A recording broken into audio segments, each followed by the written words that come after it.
अली रदी अल्लाह ताला अन्हु की ताकत के बारे में बताने वाले हैं, जिनके घर में अक्सर फाके होते थे, जो 3-3 दिनों तक लगातार रोजे रखते थे और फिर पानी पीकर इफ्तार किया करते थे। मगर फिर भी इनकी ताकत के बारे में जानकर आप सब लोग हैरान हो जाओगे, इसीलिए आप इस वीडियो को आखिर तक जरूर देखिए। अस्सलाम वालेकुम वरहमतुल्लाहि बरकातहू। उम्मीद है आप लोग सब खैरियत से होंगे। मैं भी अल्हम्दुलिल्लाह अल्लाह का लाख लाख शुक्र एहसान खैरियत से हूँ। आज इंशाअल्लाह जिस वीडियो पे रिएक्शन देने आ रहे हैं, नूर हदीस चैनल का नाम है। इनके चैनल का लिंक मैं डिस्क्रिप्शन बॉक्स में दे दूँगा। आप लोग उनका चैनल सब्सक्राइब करिएगा और मेरी वीडियो को एंड तक देखिएगा। दोस्तों, ये वीडियो है हज़रत अली की ताकत के बारे में।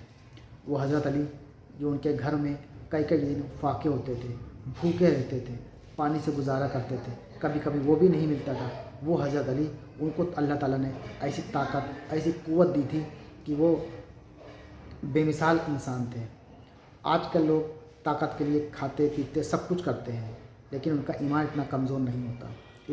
इनका ईमान कमज़ोर होता है। लेकिन हज़रत अली को अल्लाह ताला ने ईमान की ताकत दी थी, ईमान की दौलत दी थी, और अल्लाह से आप डरते भी थे, बेपनाह डरते थे अल्लाह से। इतने ताकतवर अल्लाह ताला ने उनको ताकत से नवाजा था कि वो जंगे बद्र के में समझ लीजिए उस दरवाज़े को अकेले ही उखाड़ कर फेंक दिया, जिस दरवाज़े को 40 लोग मिलकर उठा नहीं पा रहे थे। वो हज़रत अली। तो आइए हम लोग हज़रत अली की ताकत के बारे में जानते हैं। तो इस वीडियो को पूरा एंड तक ज़रूर देखिएगा दोस्तों, और अच्छी लगा करे तो वीडियो शेयर ज़रूर करिएगा। तो आइए बिना देरी पहले वीडियो स्टार्ट करते हैं, फिर बात करते हैं। अली रदी अल्लाह ताला अन्हु की ताकत के बारे में बताने वाले हैं, जिनके घर में अक्सर फाके होते थे, जो 3-3 दिनों तक लगातार रोजे रखते थे और फिर पानी पीकर इफ्तार किया करते थे। मगर फिर भी इनकी ताकत के बारे में जानकर आप सब लोग हैरान हो जाओगे, इसीलिए आप इस वीडियो को आखिर तक जरूर देखिएगा। इंशाअल्लाह आपका ईमान ताज़ा हो जाएगा। दोस्तों, जंगे बदर और जंगे ओहद के बाद में अल्लाह के करम से मुसलमान बहुत मजबूत हो गए थे। वहीं पर जो दूसरी तरफ जो कुफार के लोग थे, जो मुशरिक लोग थे, वो कमजोर होने लगे थे। इसीलिए वो चाहते थे कि किसी भी तरह से मुसलमानों के वजूद को खत्म किया जाए। इसीलिए अबू सुफियान और उस वक्त के अरब के बड़े बड़े बहादुर आपस में मिल गए। सन 5 हिजरी में यहूदियों ने मुसलमानों को खत्म करने के लिए साजिशें भी शुरू की। यहूदियों के सरदार मक्का गए और कुफार कुरैश को मुसलमानों के खिलाफ जंग पर उभारा। उन्होंने कुरैश की मदद का वादा किया और जंग के अखराजात के लिए चंदा दिया। नतीजे में 10,000 कुफार का खूंखार लश्कर मदीना पर हमला करने के लिए तैयार हो गया। इस लश्कर में अम्र बिन अब्दूद, अम्र बिन आस और खालिद बिन वलीद जैसे मशहूर बहादुर शामिल थे, जिनमें से हर एक बहादुर 1000 सिपाहियों के बराबर माना जाता था। जब हुजूर सल्लल्लाहु ताला अलैहि वसल्लम को लश्कर कुफार की आमद की खबर हुई, तो आप सल्लल्लाहु ताला अलैहि वसल्लम ने सहाबा रिदवानुल्लाहि ताला अलैहिम अजमईन से मशवरा किया। उस वक्त मदीना के चारों तरफ हिफाजती दीवार या फसील नहीं थी, तो तमाम मुशरिकों ने मिलकर मदीने की तरफ बढ़ना शुरू कर दिया। इस बात का इल्म जब रसूलुल्लाह सल्लल्लाहु ताला अलैहि वसल्लम को हुआ, तो आपने अपने तमाम असहाब को बुलाया और फरमाने लगे कि एक तरफ अरब के सारे मुशरिक और कुफार हैं, वहीं पर दूसरी तरफ हम इतने से मुसलमान हैं। बस अब अल्लाह की तरफ से अब फैसला होगा कि हक और बातिल क्या है। सारे असहाब ये सोचते रहे कि इतनी बड़ी फौज का हम मुकाबला कैसे करेंगे। इतने में सलमान फारसी रदी अल्लाह ताला अन्हु ने फरमाया, या रसूलुल्लाह सल्लल्लाहु ताला अलैहि वसल्लम, हमारे मदीने को 3 तरफ से पहाड़ों ने घेर रखा है और सिर्फ एक तरफ से आने जाने का रास्ता बना हुआ है। अगर हम उस रास्ते पर एक बड़ा सा गड्ढा खोद देते हैं, तो फिर कोई कुफार खुले तौर पर मदीना पर हमला नहीं कर सकता। इस बात को सबने बेहतर समझा और फिर सब लोग खंदक खोदने में लग गए। फिर 6 दिनों तक तमाम मुसलमान लगातार खंदक खोदते रहे। याद रखें दोस्तों, उस वक्त सब लोग फाके से थे। लोगों ने अपने पेट पर पत्थर बांधे हुए थे। खुद प्यारे आका सल्लल्लाहु ताला अलैहि वसल्लम भी उसमें शामिल थे। बिलाखिर मदीना की हिफाजत के लिए 5.5 किलोमीटर लंबी, 4.5 मीटर गहरी और 9 मीटर चौड़ी एक खंदक खोद दी गई। फिर जैसे ही अबू सुफियान, अम्र बिन अब्दूद और अरब के बड़े बड़े बहादुर मदीने के करीब आए, तो उन्होंने देखा कि मदीने के बाहर एक बहुत बड़ी खंदक खोदी हुई है। ये देखकर वो हैरान हुए और सोचने लगे, इन लोगों ने आखिर इतनी बड़ी खंदक खोदी कैसे है और अब हम मदीने पर हमला कैसे करेंगे। उसके बाद ये 6 हफ्तों तक मदीने से बाहर बैठे रहे। फिर अम्र बिन अब्दूद ने कहा कि ये तो मेरी तौहीन है। फिर एक दिन कुफार के लश्कर से कुरैश का एक मशहूर पहलवान अम्र बिन अब्दूद, जो हजारों सिपाहियों पर भारी समझा जाता था, अपने चंद साथियों के साथ एक कम चौड़ी जगह से खंदक पार करने में कामयाब हो गया। उसने आते ही मुसलमानों को मुकाबले के लिए ललकारा। उसके जवाब में हजरत अली रदी अल्लाह ताला अन्हु उसके मुकाबले के लिए आगे बढ़े। हजरत अली रदी अल्लाह ताला अन्हु को देखकर अम्र बिन अब्दूद हंसने लगा और तंजिया लहजे में बोला, मुझे ये तवक्को ना थी कि इस आसमान के नीचे कोई मेरा भी मुकाबला करेगा। तुम कौन हो नौजवान? तो हजरत अली रदी अल्लाह ताला अन्हु ने जवाब में फरमाया, मैं अली इब्न अबी तालिब हूँ। तो अम्र बिन अब्दूद ने कहा, मैं तुम्हें कत्ल नहीं करना चाहता मेरे बच्चे। तो हजरत अली रदी अल्लाह ताला अन्हु ने फरमाया, मगर मैं तुम्हें कत्ल करना चाहता हूँ। ये सुनकर अम्र बिन अब्दूद को गुस्सा आया और घोड़े से कूद पड़ा। उसने हजरत अली पर हमला किया। हजरत अली ने उसका बहादुरी से मुकाबला किया। जब अम्र ने शेर खुदा हजरत अली का तरीका जंग देखा, तो उसका गुरूर जाता रहा حضرت علی نے جوش میں آ کر اس پر تلوار کا وار کیا اور ذوالفقار حیدری عمرو کی ڈھال کو کاٹتی ہوئی اور شہر رگ کو کاٹتی ہوئی نیچے اتر گئی۔ عمرو کے منہ سے کربناک چیخ خارج ہوئی اور وہ نیچے گر کر جہنم پہنچ گیا، یعنی عمرو بن عبدود کے 2 ٹکڑے ہو گئے۔ اس کے قتل ہوتے ہی اس کے باقی ساتھی بھی ڈر کر بھاگ گئے۔ حضور اکرم صلی اللہ تعالیٰ علیہ وسلم حضرت علی کے اس کارنامے سے بہت خوش ہوئے۔ آپ صلی اللہ تعالیٰ علیہ وسلم نے آگے بڑھ کر حضرت علی کو پیشانی پر بوسہ دیا اور اپنے سینے سے لگایا۔ ابو سفیان اپنے چند سرداروں کے ساتھ خندق کے کنارے کھڑا عمرو اور حضرت علی کا مقابلہ دیکھ رہا تھا۔ اس نے شیر خدا علی بن ابی طالب کے ہاتھوں عمرو کا انجام دیکھا تو واپس لشکر میں جا کر اپنے سپاہیوں کو مسلمانوں پر تیروں کی بارش کر دینے کا حکم دیا۔ چنانچہ شام تک کفار مسلمانوں پر تیروں کی بارش کرتے رہے۔ البتہ عمرو کا انجام دیکھ کر کفار کے کسی اور بہادر کو خندق پار کرنے کی ہمت نہ ہو سکی۔ پیارے دوستو، ایک رات اس زور کا طوفان آیا اور بارش ہوئی کہ لشکر کفار کے خیمے اکھڑ گئے، کھانے پینے کا سامان پانی میں بہہ گیا اور گھوڑے بھاگنے لگے۔ اس سے کفار کی ہمت ٹوٹ گئی اور وہ بدحواس ہو کر بھاگنے لگے۔ صبح ہونے پر وہ میدان خالی پڑا تھا جس میں 10,000 کا لشکر کفار خیمہ زن تھا۔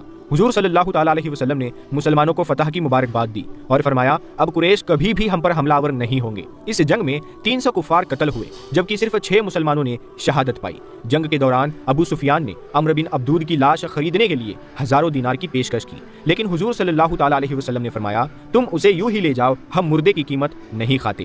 دوستو، مدینہ والوں کے حلیف یہودی قبیلہ قریظہ نے معاہدہ کے مطابق خندق کی جنگ میں مسلمانوں کا ساتھ نہ دیا۔ اس جنگ کے بعد بنی قریظہ کو فکر ہوئی کہ اب مسلمان انہیں عہد شکنی یعنی معاہدے کے خلاف ورزی کی سزا دیں گے، چنانچہ وہ مسلمانوں کے مقابلے کے لیے قلعہ قریظہ میں جمع ہو گئے۔ حضور نبی کریم صلی اللہ تعالیٰ علیہ وسلم غزوہ خندق میں فتح کے بعد واپس گھر تشریف لائے۔ آپ صلی اللہ تعالیٰ علیہ وسلم ہتھیار کھول کر غسل فرما رہے تھے کہ حضرت جبرائیل علیہ السلام تشریف لائے اور فرمایا کہ اللہ تعالیٰ کا حکم ہے کہ فوراً بنی قریظہ پر چڑھائی کیجیے اور ان سے فارغ ہونے کے بعد غسل فرمائیے۔ چنانچہ حضور صلی اللہ تعالیٰ علیہ وسلم نے اسی وقت لشکر جمع فرمایا۔ آپ صلی اللہ تعالیٰ علیہ وسلم نے اس مہم میں لشکر کا علم یعنی جھنڈا حضرت علی کو عطا فرمایا اور بنی قریظہ کی طرف روانہ ہو گئے۔ آپ صلی اللہ تعالیٰ علیہ وسلم نے حکم فرمایا کہ مسلمان عصر کی نماز بنی قریظہ پہنچ کر ادا کرے۔ حضرت علی رضی اللہ تعالیٰ عنہ نے لشکر اسلام کے ساتھ بنی قریظہ پہنچ کر قلعے کا محاصرہ کر لیا۔ حضرت علی رضی اللہ تعالیٰ عنہ اور لشکر اسلام نے قلعے کا محاصرہ کر لیا اور حضور صلی اللہ تعالیٰ علیہ وسلم کے حکم کے مطابق قلعہ کے صحن میں عصر کی نماز ادا کی گئی۔ 1 ماہ کے محاصرہ کے بعد بنی قریظہ نے صلح کی درخواست کی اور ان کی خواہش کے مطابق حضور صلی اللہ تعالیٰ علیہ وسلم نے حضرت سعد رضی اللہ تعالیٰ عنہ بن معاذ کو ان کا فیصلہ کرنے کا حکم فرمایا۔ چنانچہ حضرت سعد نے جو فیصلہ کیا اس پر عمل کیا گیا۔ فیصلہ یہ تھا کہ بنی قریظہ کے جنگجو مرد قتل کیے جائے، عورتیں اور بچے غلام بنائے جائیں، مال غنیمت تقسیم کیا جائے۔ حضور صلی اللہ تعالیٰ علیہ وسلم نے فیصلہ سن کر فرمایا اے سعد، تو نے اللہ کے حکم کے مطابق فیصلہ کیا۔ سن 2 ہجری میں تاجدار انبیاء پیغمبر اسلام حضرت محمد صلی اللہ تعالیٰ علیہ وسلم کو اطلاع ملی کہ قبیلہ بنو سعد کے لوگ خیبر کے یہودیوں کی مدد کے لیے جمع ہو رہے ہیں۔ آپ صلی اللہ تعالیٰ علیہ وسلم نے حضرت علی کو جھنڈا عطا فرمایا اور 100 مجاہدین کے ساتھ بنو سعد کی سرکوبی کے لیے روانہ کیا۔ حضرت علی المرتضیٰ نے شعبان میں بنو سعد پر حملہ کر کے انہیں منتشر کر دیا۔ اس جنگ میں حضرت علی مال غنیمت میں 500 اونٹ اور 2000 بکریاں لے آئے۔ حضور صلی اللہ تعالیٰ علیہ وسلم حضرت علی کی کامیابی پر بہت خوش ہوئے تھے۔ پیارے دوستو، مسلمانوں کی فتوحات سے خیبر کے یہودی فکر مند ہوئے کہ اب مسلمان ان پر چڑھائی کریں گے، چنانچہ انہوں نے مسلمانوں کا مقابلہ کرنے کی تیاریاں شروع کر دی اور آس پاس کے چند قبائل کو اپنے ساتھ ملا لیا۔ حضور اکرم صلی اللہ تعالیٰ علیہ وسلم کو ان کی جنگی تیاریوں کا علم ہوا تو آپ صلی اللہ تعالیٰ علیہ وسلم نے محرم سن 7 ہجری میں یہودیوں سے جنگ کا ارادہ فرمایا اور 1500 جانثار صحابہ کے ساتھ خیبر پہنچ گئے۔ ابتدا میں مسلمانوں نے یہودیوں کے چند قلعے فتح کر لیے، لیکن یہودیوں کا سب سے مضبوط قلعہ کموس فتح نہ ہو سکا۔ پہلے حضور صلی اللہ تعالیٰ علیہ وسلم نے حضرت ابوبکر صدیق رضی اللہ تعالیٰ عنہ اور ان کے بعد حضرت عمر فاروق رضی اللہ تعالیٰ عنہ کو اس قلعے کی تسخیر پر مامور فرمایا، لیکن کامیابی نہ ہوئی۔ آخر ایک روز رسول اللہ صلی اللہ تعالیٰ علیہ وسلم نے فرمایا کل میں اس شخص کے ہاتھ میں علم یعنی جھنڈا دوں گا جو اللہ اور اس کے رسول سے محبت رکھتا ہے اور اللہ اور اس کے رسول اس سے محبت رکھتے ہیں، اور وہ پیچھے نہ ہٹے گا اور حق تعالیٰ اس کے ہاتھ پر اس مہم کو سر فرمائے گا اور خیبر کی فتح اسی کے مقدر میں ہے۔ اب ہر صحابی خواہش مند تھا کہ علم یعنی وہ جھنڈا اسے نصیب ہو، لیکن دوسرے روز حضور صلی اللہ تعالیٰ علیہ وسلم نے صبح نماز سے فارغ ہو کر دریافت فرمایا کہ علی مرتضیٰ کہاں ہے۔ اس سے مسلمان سمجھ گئے کہ آج حیدر کرار کو حضور صلی اللہ تعالیٰ علیہ وسلم جھنڈا عنایت فرمائیں گے۔ آپ صلی اللہ تعالیٰ علیہ وسلم نے حضرت علی کو طلب فرمایا تو آپ صلی اللہ تعالیٰ علیہ وسلم کو بتایا گیا کہ حضرت علی آنکھ کی بیماری میں مبتلا ہے۔ آپ صلی اللہ تعالیٰ علیہ وسلم نے حضرت علی کو بلا کر اپنا مبارک لعاب دہن ان کی آنکھوں میں لگایا اور فرمایا کہ بسم اللہ کہو، چنانچہ حضرت علی کی آنکھیں فوراً اچھی ہو گئی۔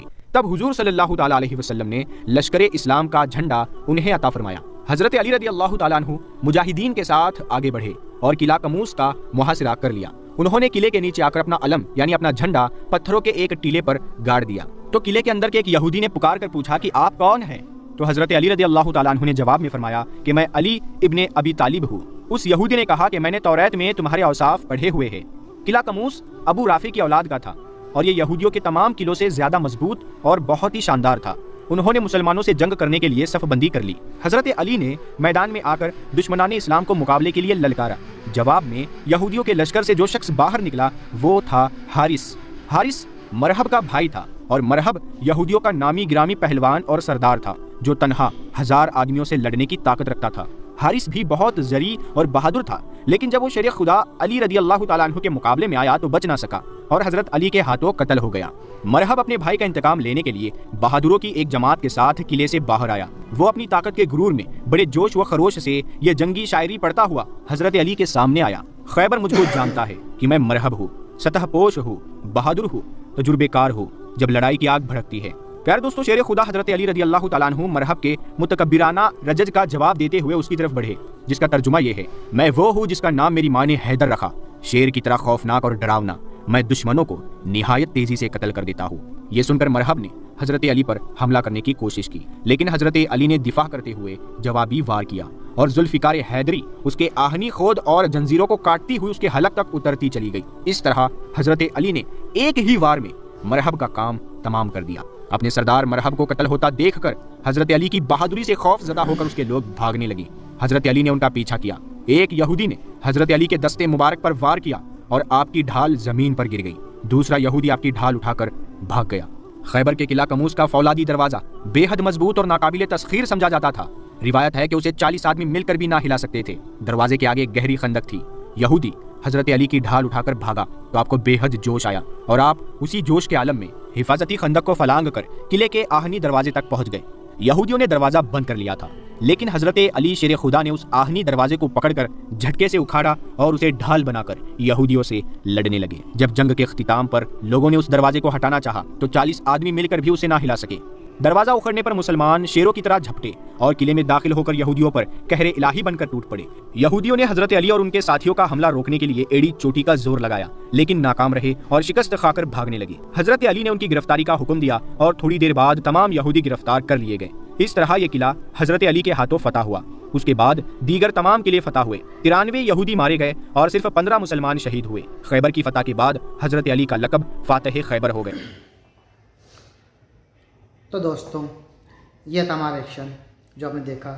हज़रत अली यानी कि शेर खुदा, वो शेर खुदा जिनको अल्लाह ताला ने बड़ी ताकत से नवाजा था, बड़ी क़ुव्वत थी उनके अंदर कि एक उस दरवाज़े को अकेले ही उखाड़ के फेंक दिया जिस दरवाज़े को 40 लोग मिल के हिला नहीं पा रहे थे, और आपने हज़रत अली साहब ने अकेले ही उस दरवाज़े को उखाड़ के फेंक दिया। वो थे अल्लाह के समझे नेक बंदे।